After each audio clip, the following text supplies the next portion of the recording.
Hey, you guys, and welcome to the Besties and the Books podcast. I'm Ashley. And I'm Liz. And I was supposed to keep talking right there, and I didn't.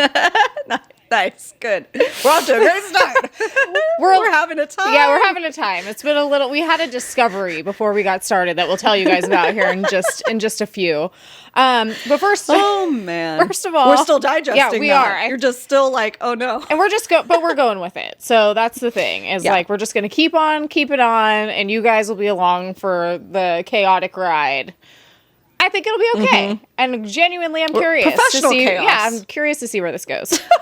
We don't know. Yeah. We don't even know. So, okay. So, where's it supposed to go, Liz? Well, why don't you lead us? So it was supposed to go. So this is our follow-up to our nostalgia read episode. So this is part of a series. The first one that we did was our top 5 nostalgia reads from like middle school, high school. Yeah, or titled Books That Made Us. Sorry, excuse me. Elementary school, middle school. We haven't done high school yet.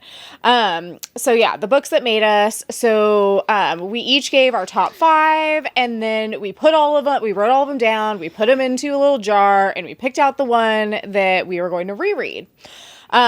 So we ended up picking The Dark is Rising, which was one of the ones that Ashley had read. I had actually never read it in school before, and so it was brand new to me, which was actually really exciting. And just to kind of give you guys some context too, we're talking like things like Island of the Blue Dolphins, Little Women, Chronicles of Narnia. Like that's kind of like the vibes we were going for. Yeah. And I'll link the episode down below in case you missed it. It's a fun one. It is super fun. Fun memory lane one, stroll down memory lane. Yeah. It's great. Yeah. Loved it. And we will be doing a high school version to come as well. So very soon. I'm really looking forward to that. So anyway, okay, so we end up picking The Dark is Rising to read, and it's just like classic just to see if, either I like it as much as I used to, or if Liz can find the appreciation in it, just a good time. Yeah. And I was really looking forward to it because I had never read it before. So like I said, I was just coming into it from this is important to the story moving forward. So important. I was going into it, no preconceived notions. None. None. I just knew nothing of what this book was about. And this is very relevant to where we're going with this. But we just want to say the first 15 minutes of any podcast are spoiler free, just so you guys know. We are going to be talking about The Dark is Rising. When we get into it though, just in case you perhaps want to read this, it's been out for 40 years. Yeah, so it's been out for longer than that. Oh, longer, actually, yeah. Because you know what? In my head, it's perpetually the early 2000s. So it came out, and we discovered in the 60s and 70s. Yeah, and so it's been about 50, 70, 60 years. I can't do 70 math. years. Yeah, it's been a long time. Anyway, holy crap, that's nuts. So here's the thing. Wow, if we are spoiling a book that came out that long ago for you, yes, I mean. It's on you. It is what it is. It's on you. But you've got plenty of time to find it. Yeah, exactly. But you know what? If you don't want it spoiled, we'll let you know. So don't worry about it. But before we get into that, we just wanted to say thank you for being here. Yes, thank you so much for being here, you guys, and taking time out of your day and your book. I know how hard that is, but to just turn it on and listen to us. Thank you so much. If you did just stumble upon this podcast and you haven't followed us or subscribed to us yet, please consider doing so. Throw us a little likey, or you can rate and review us, after this episode. If you give a little 5-star, that would be great. I would love to start reading some reviews if anybody wants to take time out of the day. We'll definitely do that on future podcasts if anybody leaves written reviews, but we're seeing the stars coming through, and thank you so much. We appreciate it so much. If you want to take this listen to the next level and watch us and our hand movements and shenanigans and visual aids, we are on YouTube, and you can subscribe there on YouTube. And we new episodes at least every Tuesday, and extended content on Instagram and TikTok at Besties and the Books podcast. Yay. And it is so fun over there. We're having a great old time. Yes. Come join the lot of us. Yes. It's good. It's great. I love it. I'm having so much fun. I'm having so fun. So fun. So, all right. So should we do our faves and fails of the week and then explain what happened with this episode? Or should we just tell them what happened with this episode? Let's do that. I don't know. Do you feel like you got to get it out there, or do you want to It doesn't roll matter. into it? It doesn't matter to me. Yeah. Let's hear your faves and fail. Let's hear it. Let's go. Just my faves and fails of the week. Okay. Yeah, let's just do it. Okay. Not including the fail that's going to be of this episode. So stay tuned. It's a good one. Yeah, it really is a good one, guys. We literally just discovered within the last 15 minutes. Okay. All right. So my fave of the week is that I got to binge read When the Moon Hatched. Oh my gosh, this is going to be... Yeah, okay, go ahead. All freaking day on this last Tuesday. Oh, that's awesome. I got a big chunk of time. I just had a big chunk of time available on Tuesday, which it was 5 hours of no appointments, no phone calls, no meetings. My husband wasn't home, home to myself. Yeah, and so I was like, you know what I'm going to do? I'm just going to sit down and I'm going to read this book because it's so freaking good. So good. And I just binged it for 5.5 hours straight, read a ton. It was great. And so technically my fave of the week was that, but then also it ended up being a 5-star read for me. So I wanted to say I had 2 5-star reads of that week. So the first one was When the Moon Hatched. And then the second one was actually an audiobook that I listened to based on a recommendation from one of my book stuff friends. That's called Under the Whispering Door by TJ Klune. Ooh. And I had never read anything by that author before, and it was also a 5-star read that I finished that week. So it was amazing. Highly recommend. Very well written. One of the best audiobooks I've listened to. So yeah, highly recommend. Mm-hmm. I'm going to need that. Yeah. I'm going to need to download that. Listen, give it a listen. It's so good. I think you'd really, really like it. And it's very I think you describe it as magical realism or it's just a different genre than what we would normally read, I think. Yeah, that's good. So that's yeah, good. That's a good book week, man. Good book week. Yes, 100%. When you get that chunk and it's a good, you literally fall into that world in your mind. Oh, it's something magical. Yeah, I mean, truly. Yes, and that book is excellent. So yeah, those were my faves of the week. Just good read. It was a good reading week. And I started The Coven. Finally, I'm almost halfway through. You'll be happy to know. So yeah, I put too much hype into it. I should have reeled it in, but I just really wanted you to read that. I hope that you continue on. And the second one has a lot to do with your favorite tropes too. So you're gonna have. Oh, did you read the second one, The Cursed, already? Oh yeah. Okay, awesome. It's only on Kindle right now. Yeah. Because I don't know, they did something weird. So it's being released on paper in the end of summer or something, but I did read the Kindle because it was just so good. Yeah I am enjoying it. So yeah, that was another thing is I just rolled into 2 really good books. So I finished those. I started reading The Coven, and then I started listening to Lovely Bad Things, which I haven't heard a lot about from anyone, and it's so good. It's if Silence of the Lambs was a dark romance. Only it wasn't gross. Yeah, it wasn't gross, and it wasn't what's his name? Anthony Hopkins. Instead of Anthony Hopkins, picture Henry Cavill. There you go. Done. Boom. Perfect. Yeah, but he's eating people? No. It's more so just because you lost me. No. Well, yeah, you're not that far yet. No, it's more so, yeah, exactly. I haven't finished it. I don't know.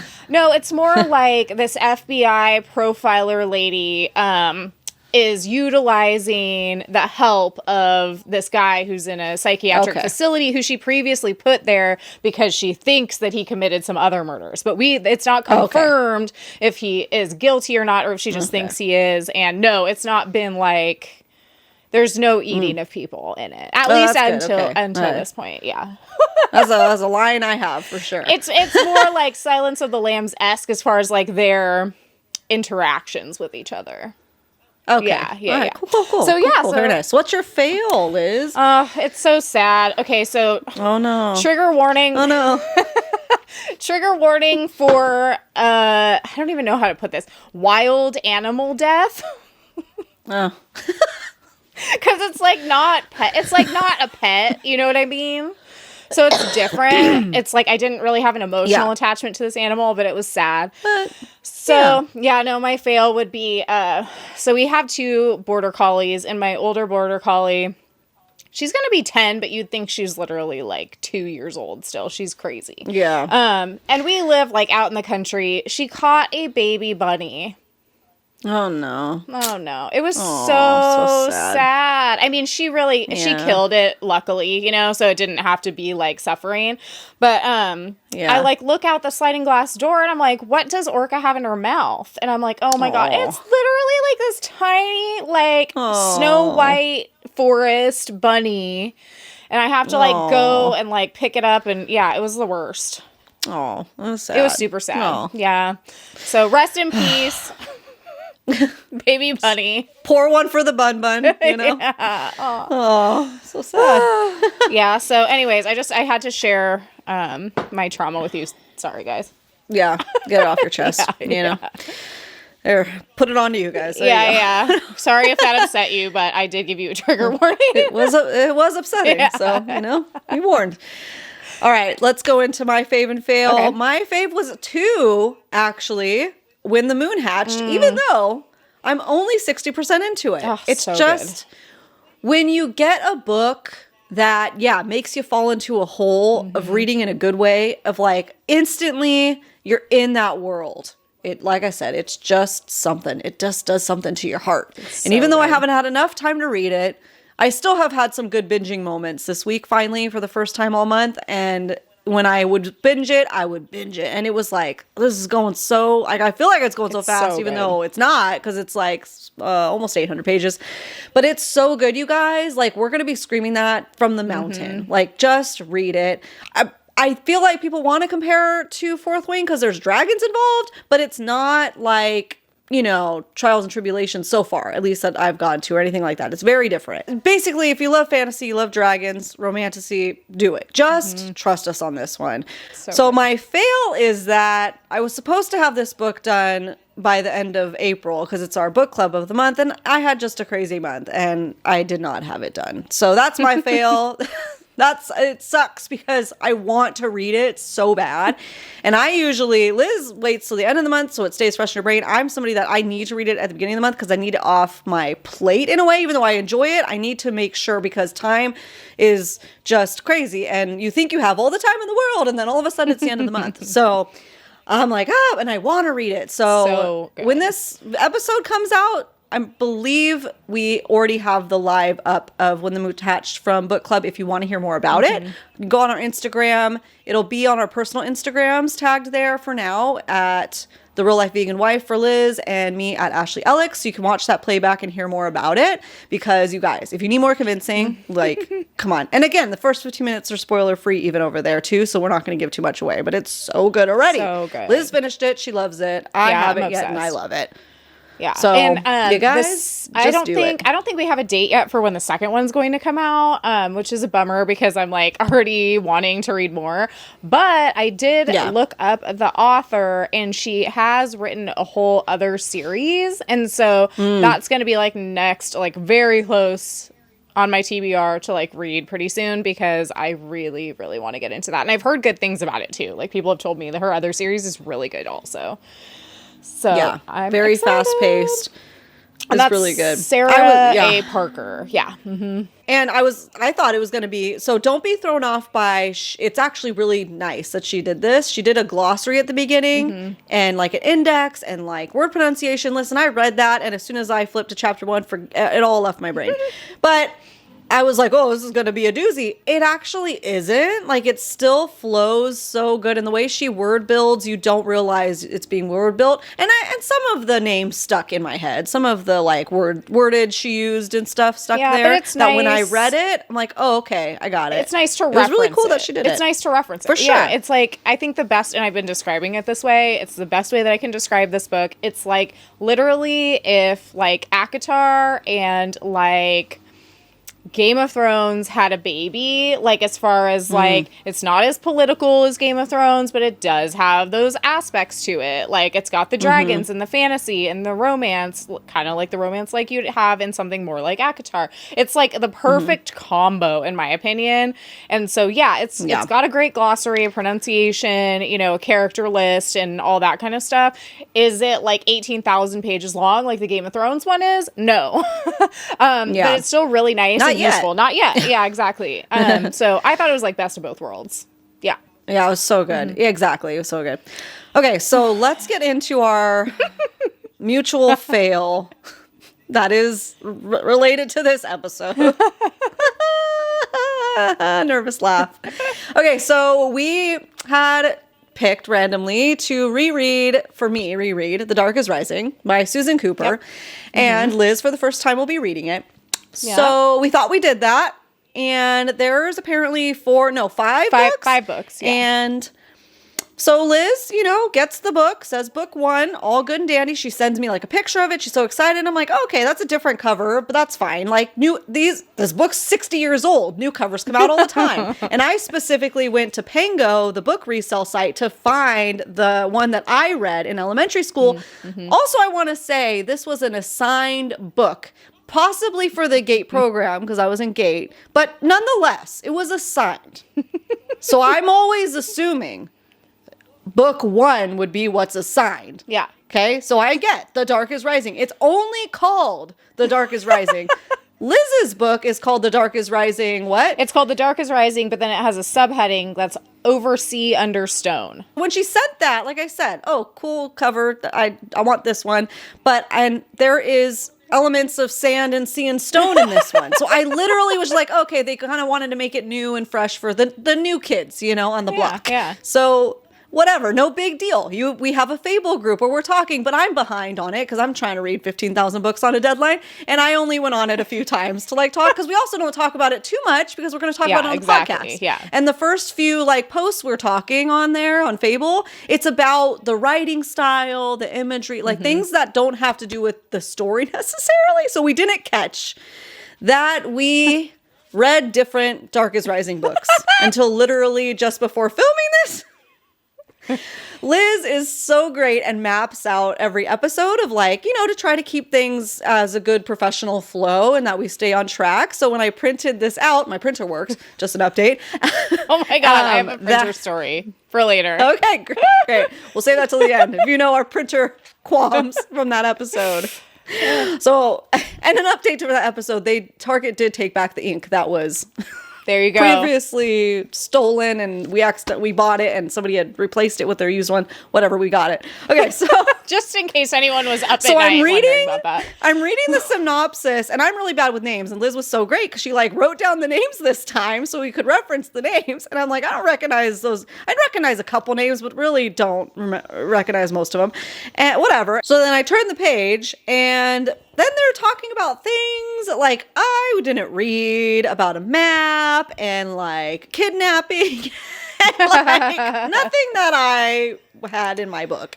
And I was like, oh no, emergency. We read different books. So we read different books. We read different Dark is Rising books. So we will go through how we felt about each book, since apparently she did read book 1. Yours so perfectly says book 1 on your book, so I can understand why you would choose that one. My book says nothing about a number and an order and a sequence. Well, yeah, sequence, but if you would have gotten it and it said 2 on it, you would have been like, oh wait, yeah, right, yeah, exactly. When I would have told you, because in my defense, in everybody's defense. Why would I be given this book 2 to read for the first, like instead of book 1 in elementary school? Like, why? Yeah, that's so. Weird. I mean, in what I feel and what I read, it's fine. Like, it's a standalone, in my opinion. It does continue, but it doesn't like pick up somewhere that it would have been left off. It didn't ever feel like a book 2, so that's why it never occurred to me that hers would be different, because this to me is book 1.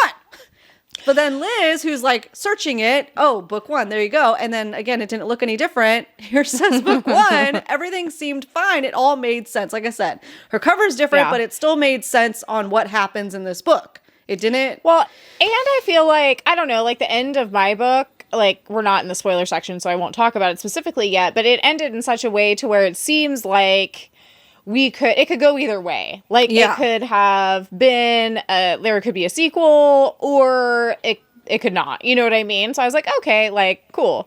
Like, it wasn't like a crazy cliffhanger, but not everything was resolved. So I figured, like, okay, yeah, makes sense. Like, I didn't think twice about it the whole time until Ashley texted me and she was like, SOS, we read different books. I'm like, what? Wait, which one was I supposed to read? Yeah. But listen, we did it. We're not going to go read more. We're good. No. So we're going to still give you our opinions on the books, but it was just, it's just chaotic professionalism, and we're a professional podcast, but we made professional mistakes just like we do in real jobs, sometimes things happen, man. And it's just, you got to roll with the punches. It's all good. Yeah. So well, and honestly, curious. Like, since we read 2 different books, I am curious to hear your take on, like, what you thought about that one and what yours was about. You know what I mean? Because, like, it's actually, like, gonna be great. So, yeah. So, why don't we just do this? I'll give a very brief, Well, since yours is book 1, you should go first. Okay. I'll give, like, a very brief opinion. Hang on. Because why doesn't mine allude to anything about it being book 2? And it's called The Dark is Rising. Hold on. It's the name of the series. I didn't know there was a second. What if your teacher assigned it because they literally didn't know either? Yeah, I'm sure they didn't, because it doesn't say anything. And, again, I think they improved over the years and you have the newer copy. I don't think that. Now I want to look up the cover of yours. I'll do it while you're talking. But, like, nothing about it says it's not book 1. So, yeah. Well, and we even thought, like, oh, well, maybe the one I read was actually a prequel, but then we looked up the publishing dates, and it came out before. Literally. So it's That's book why 1 I'm so, like, taken aback. But, okay, so we'll just But you know what? Hang on. This podcast is all about learning things, and we learned something today. And it's, what the heck? I don't know. It's like, how? Why? Sometimes mistakes happen. Imagine you are in the 7th grade, and you get assigned this book, but it's like nowadays, not in the olden days where like you would go to the library and they would give it to you, right? But like nowadays where like you might get your own copy, or you might go to the library with your parents and get it or whatever. Who's to say that everyone would have been reading the same one? That's confusing. Well, at my school, they like wheeled a cart out with all the same books. That's what I'm saying. But like today. Oh, yeah. To be like, oh, go to the library and get The Dark is Rising for this extracurricular. Or like buy it or whatever. Yeah, and the teacher was reading your homework and like, what book is this? What happened? Literally what I did. What book is this that she read? This is not the same at all. So I can understand some of the thoughts that you were having, because I'm like, what? This is a little weird. Mine's weird too, but yours seems a little bit weirder. So let's hear it. We're just helping you out in case this ever happens to you. Just double check, just triple check. We're going to do that in the future where we're like, are we reading the same book? Yeah, good, great. It seems so cut and dry. We're reading The Dark is Rising. We're reading it. It's like, oh, they came up with a new snazzy title for it. Cool. That makes sense since more came out. Yeah. Okay, well... Okay, so what we'll do is I'll just give my very basic opinion and star rating, and then you can do the same for yours, and then I'll explain what mine was about, and then you can tell me what yours is about. We'll give each other our thoughts on it. Sounds good. Let's do it, guys. I think it's good. We're making it up on the fly. It's all right. Yeah. Okay, so I rated The Dark is Rising, Book 1, Over Sea, Under Stone is what it's called. But you gotta admit, it is weird. It is that weird. It has a subheading title. Yes. And that yours is actually called The Dark is Rising. Yeah. Plain. It is weird. Okay. So I rated it 3 stars, even looking at it through the perspective as hard as I could of, if I had read it in middle school, or if I was giving it to, someone who was in middle school to read it or suggesting it. I still gave it 3 stars. Not to get into spoilers or anything, I wasn't super compelled by it. I also didn't think that it was very, I don't know, it's like those feelings you want to get of like whimsical magic, like kind of taking you away to another place, you know, giving you those Narnia secret garden kind of feels. Like, it didn't really accomplish that for me. Even like I could see myself reading as a kid and maybe not continuing on. So I feel like, you know, was it the worst book? Definitely not. Like, definitely not. But it just was a bit boring to me and just didn't really have a lot of the elements that I enjoy in something that I would consider quote unquote fantasy. Yeah. And for those reasons, that's why I gave it a 3 stars. Because I just felt like for a fantasy book, it wasn't really very fantasy-y. I don't know. And so it just kind of let me down. Yeah. Okay. So that's all I'm gonna say before we get into spoilers. So was book 1 more an adventure? It was an adventure that themey, you know. It was adventure themes, but that's the thing. I also enjoy a good adventure theme book or movie. You know, those kids movies from the 80s and 90s, right? They're excellent. But for some reason this one, and I don't know if it's because I'm an adult now and I haven't gone back and read a lot of those books, and we'll talk about that more later, I think. But like, it was like missing something for me. Yeah. It was just missing something. So that's why I gave it a 3 stars, and why I will be curious to hear what you have to say, but why I am not rushing to read book 2, which is the one that Ashley read. So what did you think about book 2? Okay, so for my star rating, as a kid, I probably would have rated it 5 stars or did, you know, because I must have, because it was so ingrained in my memory and I remember eating it up, you know. As an adult now, reading it, like being a little bit more critical. This was also like one of my first intricate magic systems. And this had none of that. Like not intricate magic systems, but like descriptive writing. Like this was an advanced book. Like I said, I probably was in like maybe the 6th or 7th grade in Gate reading it. So we're really like learning how to digest books. The imagery in this book is so well written that you very much feel like you're in there with him. There's one kid that it follows. And so that was kind of like my first introduction into that more in-depth world building and imagery. So it was mind-blowing for me back then. Now, having read a lot more books under my belt, even children's books, even reading more after that of, similar themes, I probably would have given it 4 stars as a kid. Okay. Because it's not hard to understand what's going on. It's kind of funny, and we'll get into some spoilers of my actual thoughts. So as like an adult, it honestly lies up there. I felt like the most similar feelings I had reading Swordcatcher by Cassandra Clare, where there's it's nothing inherently wrong with the book. It's just kind of, okay, beautifully written, great world building. There's no point of view switching or anything like that. It's all for one narrative, but it's just like, all right. It kind of falls flat, kind of like you were describing. I don't know. It sounds like I probably would like that book less, if that makes sense. Like if that helps you in the scale. I think this one sounds like it's just darker themed. It's more gothic vibes, It's dark is rising. It's darker. So yeah, that's how I feel about that. Okay. But I was glad to do it. I was glad to reread it. But it did get a little like slow because you're an adult reading it. So yeah. Yeah. So, okay. So you ready to get into the spoiler section? Ready to find out what my book was about? Yeah. Find out what your book was about? Yeah. Okay. So let me get my notes so I don't forget anything. All right. Spoilers coming up for those who haven't gotten around to reading this book published 60 years ago. Yeah. Because obviously you're dying to read it. Yeah. No, it'd be great also if you have kids or nieces, nephews, something that you're trying to figure out what books would be good for them. Yeah. I think, go ahead. So, all right. So basically this book is about these 3 children. So you have these brothers and sister. So it's Jane, Barney, and Simon. And they take a vacation to basically stay on this like seaside island in this house with their great uncle Mary, who is kind of like this eccentric dude. who, you know, they say he's like really old and has like white hair. And I'm like, okay, is he like 40? You know what I mean? It's like kind of hard to tell because you're like looking at it through kids, you know, perspective. Yeah. He's ancient. He's 35.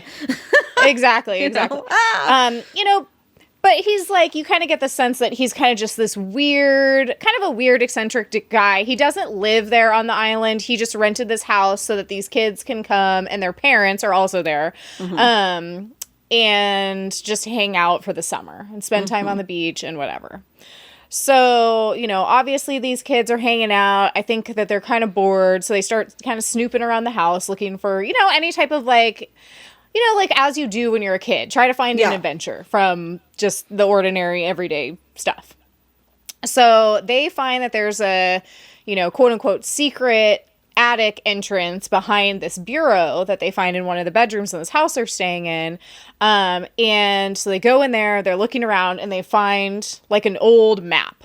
And so basically the story is about them working with their great uncle Mary to figure out what this map is. So they determine that the map is basically like leading them towards this cave where they're going to find like King Arthur's chalice. Oh. That is so different than my book. Yeah. Already. And so the magic was there wasn't really any magic. I think that's the part that I struggled with is like, you know, their Uncle Mary is kind of telling them about, you know, ancient battles with King Arthur and good versus evil, and about how, you know, the battle between good and versus evil is never fully, you know, won on either side. So they have to keep fighting for the good. And part of that is like finding this chalice for some reason. And I'm like, okay, cool. And so they follow this map, you know, it leads them to this cave. Meanwhile, you have the bad guys. So the bad guys are, what are their names? Mr. and Mrs. No, it's not Mr. and Mrs. It's just Ms. Hastings and Mr. Hastings because they're brother and sister. They're not married. Okay. So they are essentially the henchmen of this guy. No, they're Mr. and Mrs. Withers. Sorry. I'm getting them all confused. Okay. They're the henchmen of Mr. Hastings, who is this creepy older guy who was like pretending to be like the vicar of the town. Okay. It's so weird. Okay. So they are trying to get this map from the kids, but we don't really know why. So all we know is that they're evil, but we don't know why or to what end they want this chalice, right? Like, or if they even know that that's what this map leads them to. Okay. So this whole book is basically like the kids running around trying to find the chalice and these three people like running around trying to catch them so that they don't find it or so they lead them to it, kind of a thing. Like a boring version of the Goonies. Kind of, yeah. And so meanwhile, you know, their great uncle Mary is supposedly like helping them with this, but he like randomly disappears and we don't know why. And like the parents end up like going on like a special little vacation to like some island with their other friends. And so they're gone. So the kids are kind of just like left to their own devices, which I thought was kind of odd as well.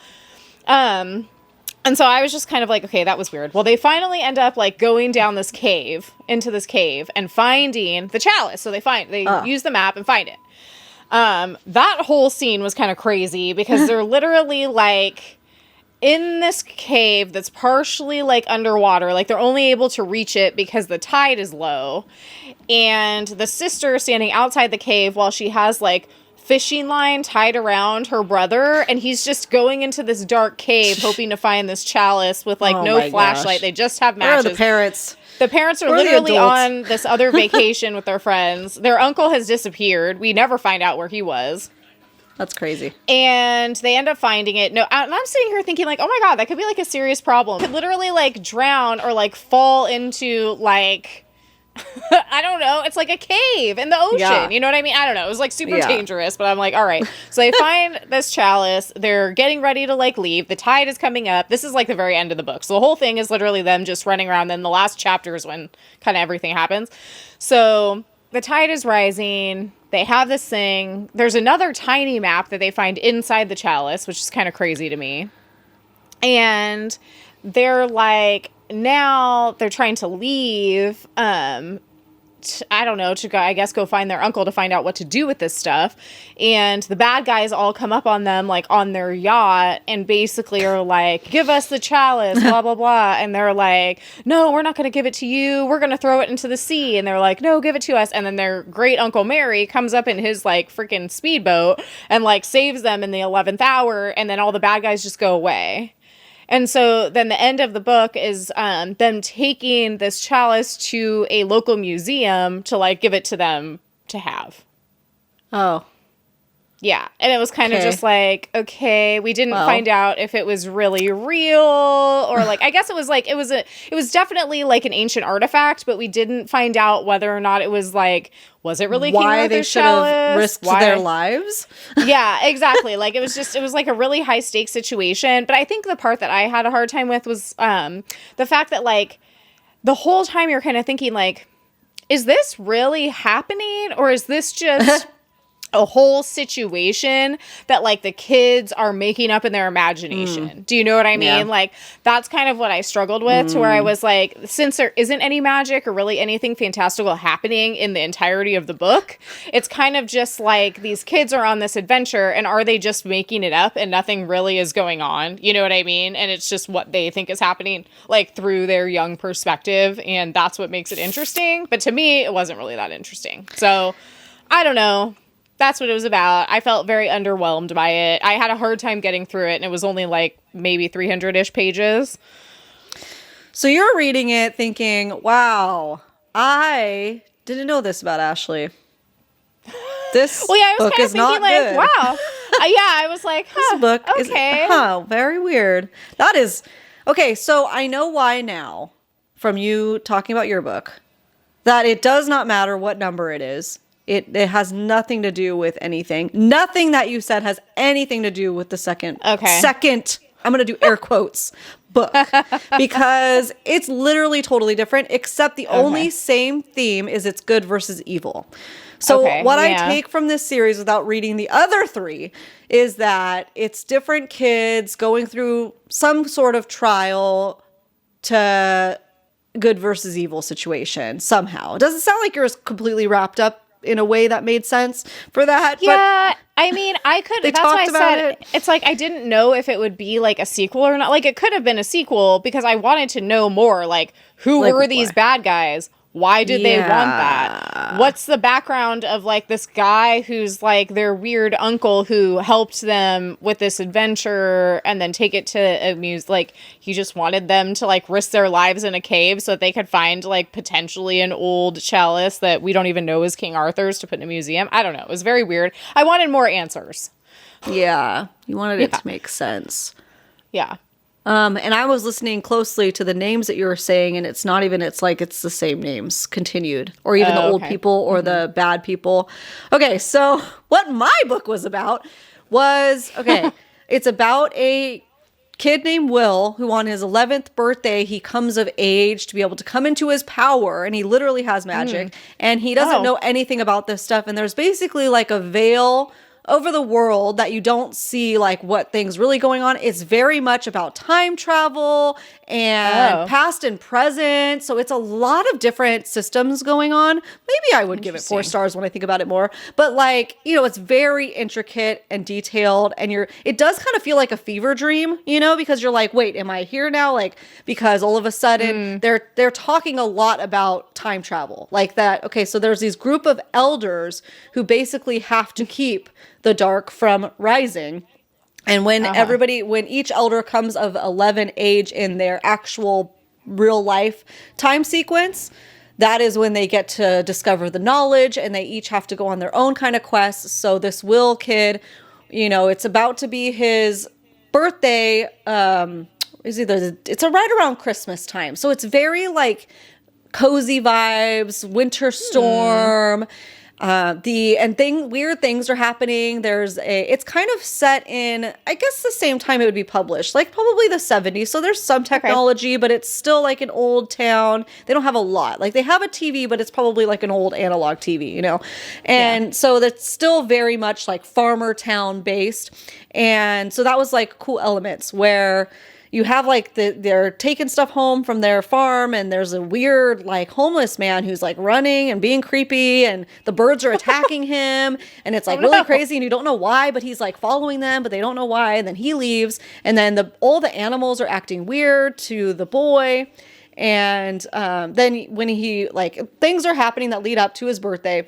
When he becomes of age, like he wakes up and he's in his house, but everything else is different. Basically, like he time traveled 200 years prior. So he goes outside and the town isn't there. But then it snowed heavy, and he's describing the way the snow looks and how different it is, that he can see this expanse of just white, barren land, or just forest that is untouched. So that was like kind of cool. And then he goes to one of his neighbor's farm that is there, and he's shoeing a horse, and he gives him his first sign, because he has to collect these 4 signs, or like these circular discs. And then you find out they're all made of different mediums. So his first one is made of iron, and it like changes with the touch, and he still doesn't really know what's going on. So you're kind of following along that journey, and then the elders show up. The main one showed up named Miriam, and he's kind of coaching him and guiding him in what he needs to do. And then there's the walker that ends up being the homeless man. The walker is supposed to, he was kind of confusing, his character. He's like supposed to have a sign that he holds for him. So he has to get the sign from him somehow, but he's like a crazy guy. So good luck. But he also, then you find out later that he actually turned on the light. So you have the dark and the light side. So he was supposed to keep the sign safe, but he turned on the light and made a deal, but he doesn't really remember the deal. So he still has the sign. Somehow Will ends up getting it. And then they find out later that he was like, he was like in love, essentially, without saying it, with this main elder, Miriam. So Miriam convinced him to, protect this book of knowledge, that they can find out everything. And if he could do that, then he will be blessed and whatever. But then he ends up getting sick of waiting around. And then, he will die if somebody tries to touch it. Like, he explodes or something crazy like that. And then it almost actually happened. So then Miriam was like, oh crap, I didn't think you were serious. So then he turned and went to the dark side because he didn't want to die. And he's living for like centuries. He's literally, so he is basically cursed to be the walker forever and have no home. So he has to, excuse me, he has to walk around with this sign, whatever. And then there's the writer. That's the evil one that you see on the book. And the writer is trying to get, he's trying to get the signs because he doesn't want Will to collect all of them. Because once he collects all of them, they have the power to stop the inevitable rising that can occur. And you're just following this around. So I felt like it's much more interesting than what you experienced. So sorry about that. And like yours sounds like it actually had fantasy elements. Mine didn't. He literally like is taken to this weird room. Like there's doors that like appear out of nowhere. So then they take him to this room and they tell him that he has firepower, and they teach him how, and one of the ways to get one of the signs is he has to finish all of his teachings to learn how to harness his power, learn when to use it, when not to use it, because you can accidentally use it in the wrong area and call the dark to you. And the dark is trying to get at you and, and everything.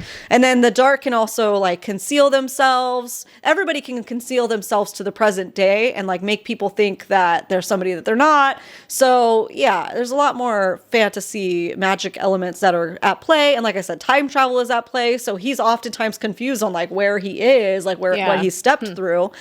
So it was a little crazy. And oh my gosh, I just realized something. What? My smash or pass choice for you at the end of this episode literally has to do with time travel, and that's interesting. Oh, there you go. We're gonna be you were full sending circle. me like time travel vibes like through your brain, like as I was sitting here trying to like read this 200th page about these kids finding a cup, then you were like, no, time travel. And I was like, okay. Now I'm so just sounds so disappointed much better. for you. I feel like you would have enjoyed this one so much better because there's just so many more elements of going. However, I will say, with all that said, he ends up, stopping the dark and everything. What I didn't like about this book, and I can now critique it a little bit better as an adult, is the fact that, like, okay, so this is like a coming of age, chosen one kind of story, and there's a select like 4 or 5 elders that can stop basically the end of the world and the dark from taking over. But they basically guide him into literally every single thing, like, and plan it out. So it's like, why are we, first of all, putting the hands of the world into an 11-year-old?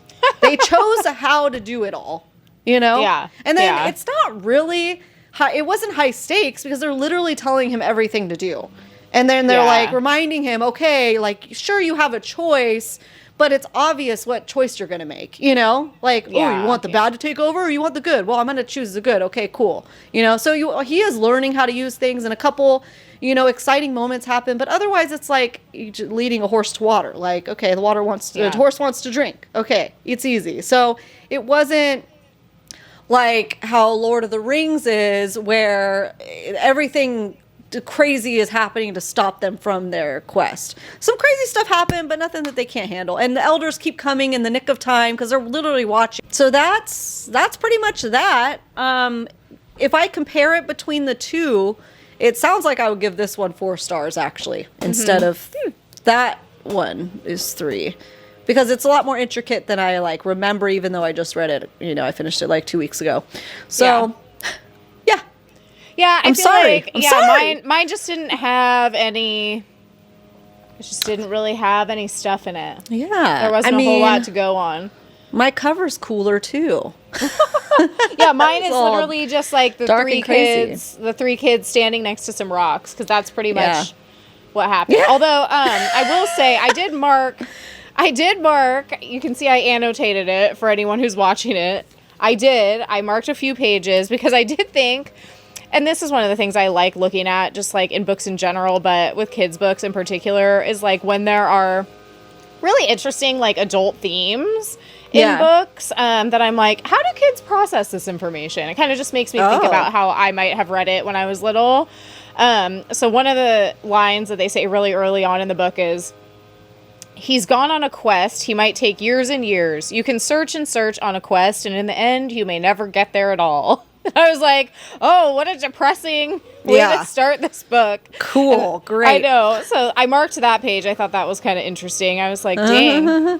And then, I mean, technically their quest did go somewhere because they did find the chalice, but like, did it go anywhere? Did it? They don't know why.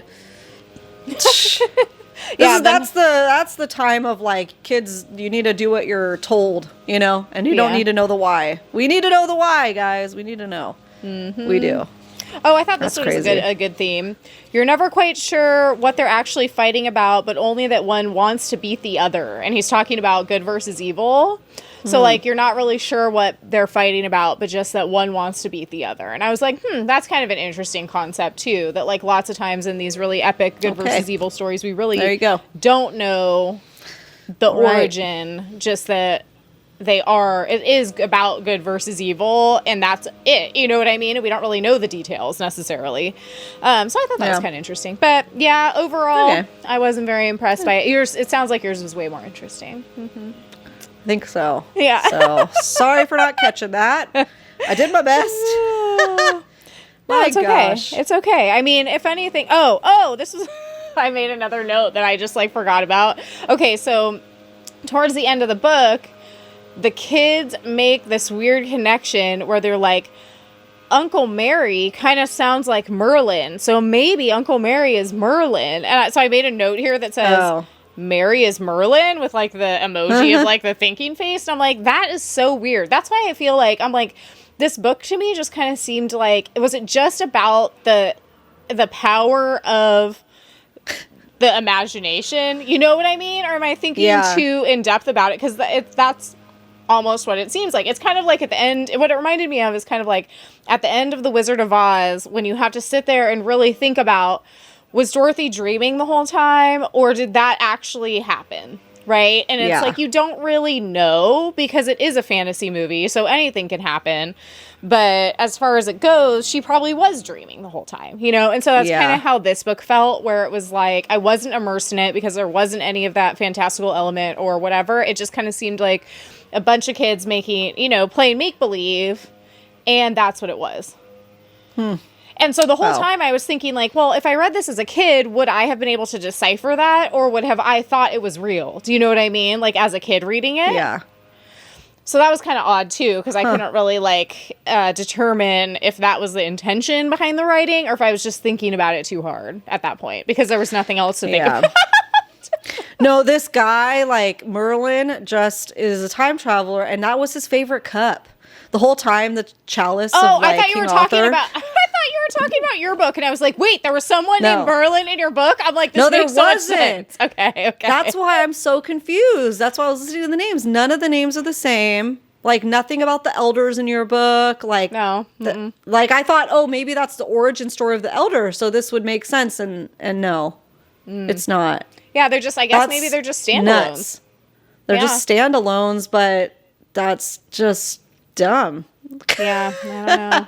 I don't know. I think it's just a series with different characters and trials, and it's all about good versus evil. There's some different theming. Yeah. So that you can read it, you can stand it alone. So if I were to choose between the two, I tell you guys to read the actual The Dark is Rising with no other name to it. Yeah. You know? Sounds more interesting, for sure. So there we go. There's that on that. Well, we like you said, we learned for you guys that you know, be careful what book you pick. Make sure it's the right one. Be careful which book you pick. Double check. Triple check. Yeah. Okay, so I will say before we move on to our Smash or Pass that we are planning, like I said, on doing this for high school books. Yes. I am super, super excited. I feel like the high school books will be a little bit more straightforward. Like, there won't be a way for us to mix these up. So that's good. I hope. I hope. But I'm really looking forward to that. I already have my 5 picks, like, laid out, and I can't freaking wait because I feel like we're going to end up reading something really cool and nostalgic. So yeah, if you like this series, stick around for that. That's going to be coming soon. We'll keep you guys updated on Instagram as well. I feel like that's where we'll post our little updates. Yeah. I really hope a Chuck Palahniuk book wins one of the OGs. I know, because you're it's gonna definitely be in going to there. We're nominate gonna have a one, lot. and I'm going to nominate Oh, one. yeah. And like, I want to reread them so bad, and I just don't have enough time. So let's just do 2 birds right here, babes. Let's go. Know. So many good ones, too. I know. I've actually been seeing his books floating around Bookstagram more the last, like, I don't know, few weeks. And it's funny because I'm about to embark. I'm doing a staycation, and or soon, next week. And I'm about to embark on a readathon to see how many books I can read during the staycation. Ooh. And I had picked up a book from Chuck Palahniuk called Adjustment Day that I haven't read before. And so I'm really excited to read that one. Ooh. Yeah. Yeah. So, yeah, we'll see. Maybe we'll be reading something else of his pretty soon, too, for our high school read. Yeah. All right. Smash or Pass. Let's do it. Do you want to go first? Do you want me to go first today? You can go first. Okay. So, like I said, mine has to do with time travel. All right. So, Smash or Pass, Michael J. Fox, but as Marty McFly. Oh, pass. No matter how much I love that movie.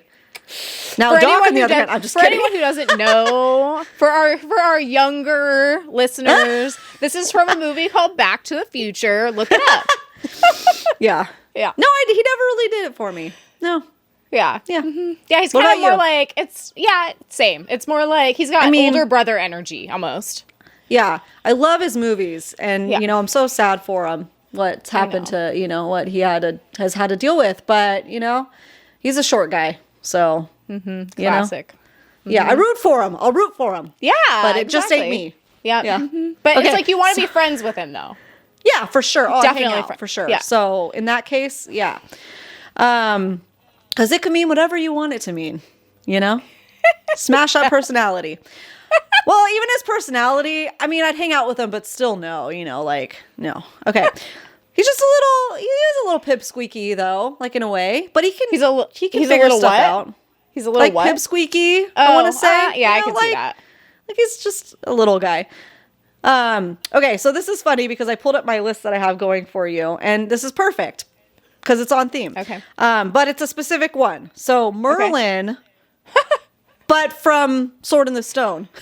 Because have you seen the dancing one?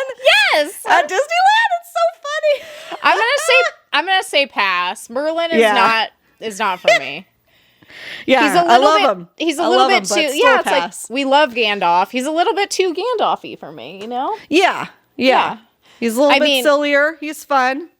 Yeah. It's same. It's good energy. It's good. Golly. Energy. Yeah. Golly. I love seeing him dance on in the parades. It's so funny. Cracks me up.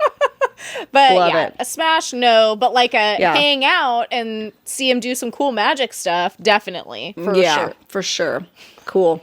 Well, we'll on be that letting note, you guys vote, oh my on the gosh. weekend. So make sure to follow us on Instagram. And this is what I love. Vote. Like, we are going to find out who Merlin's people are, and we're going to find out who Michael J. Fox's people are when we do these polls. Like, and that's what I love about the polls is that we just learn so much, and it's so funny. And there's someone for everyone. That's There is, and we love it. Yep, we love it. It's so good.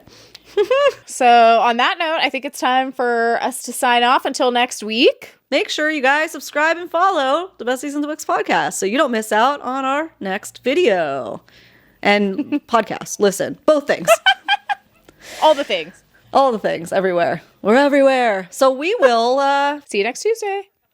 Yeah. Thank you, and see you next Tuesday. Bye. Yeah. See you next Tuesday. Bye.